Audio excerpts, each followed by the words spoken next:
are continuing to cover this deadly shooting in Dallas, Texas, at what was supposed to be a peaceful demonstration. Several hundred people taking to the streets in Dallas when shots rang out, sending them running for cover. 5 police officers were killed, 6 police officers injured, 1 civilian injured as well. It appears that several snipers deliberately targeted police officers in an attempt to kill them. We know that 3 suspects are in custody and are being questioned. 1 suspect barricaded himself in a parking lot. There was an exchange of gunfire, and we've learned that that 4th suspect, killed himself. He is deceased, the victim of a self-inflicted gunshot wound. But why this happened still remains a mystery. And much of Dallas still remains a crime scene. As Dallas is waking up this morning, probably many people slept through this, waking up to this really shocking, disturbing news. On the phone with me now is Reverend Paul Martin from the Mount Carmel AME Church here in New York. Reverend, I think we need your guidance now.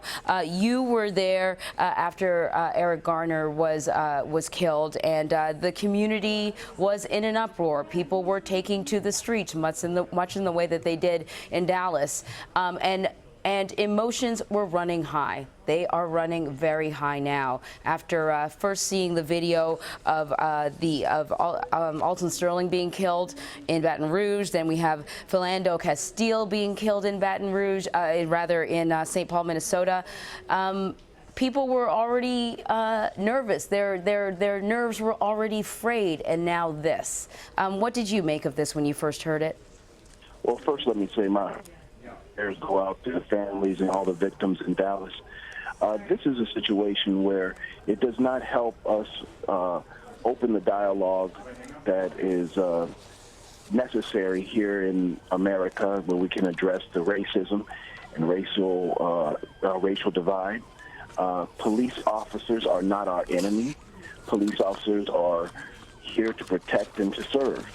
And what we would like to do is have an open discussion and about how Americans are treated in this country. And this is a society problem. This is not a police problem. And those who go and react in a manner in which they target police officers and try to hurt those who are serving our public are not helping us whatsoever in moving this conversation forward.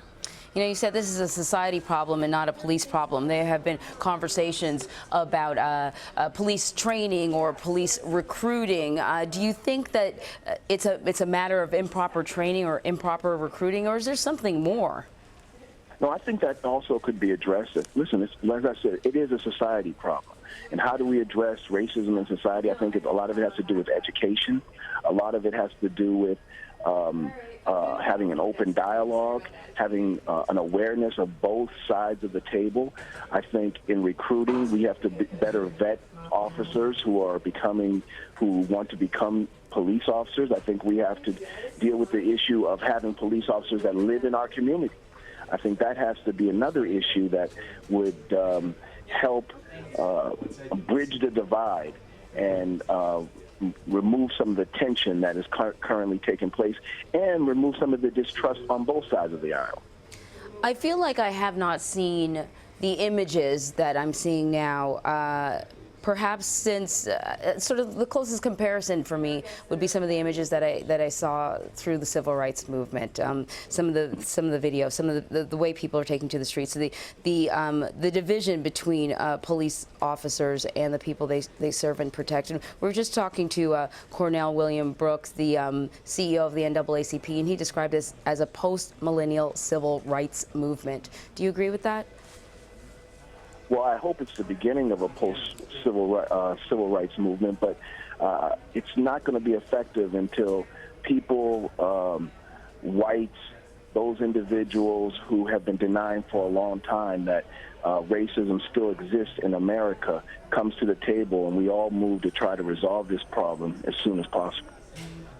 So where do we go from here? There's going to be a lot of anger on both sides when people wake up in the morning and hear this story, hear about 6 police officers killed. You're a father. What do you say to your children? I tell my children that that is not the way to react, and that we are Christians, and that we believe in a God of forgiveness, and we believe in a God that can answer our prayers. And so I pray for those who have this anger inside of them. I pray for the victims, and I pray for the families of those police officers.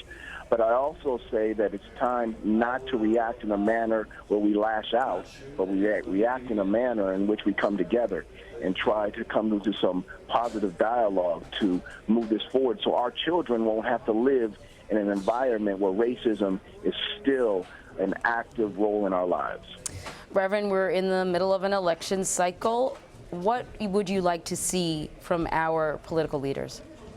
Well, I'd like our political leaders to directly address the issue, not calling names, not pointing fingers, but come with real discussion and have real solutions.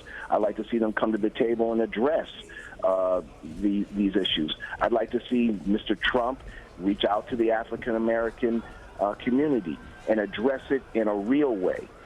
We don't need any more rhetoric. We don't need any more stupid comments. And I'd like to see Senator Clinton also, as she has done, come to the table with us and try to come with real solutions, address the criminal justice reform, address putting money in our educational system, come with some real ideas. But we don't need any more finger pointing, and we don't need any name calling. We need to come together as a country. Right, indeed. Reverend Paul Martin from the Mount Carmel AME Church here in New York, thank you so much for joining us. Thank you for having me.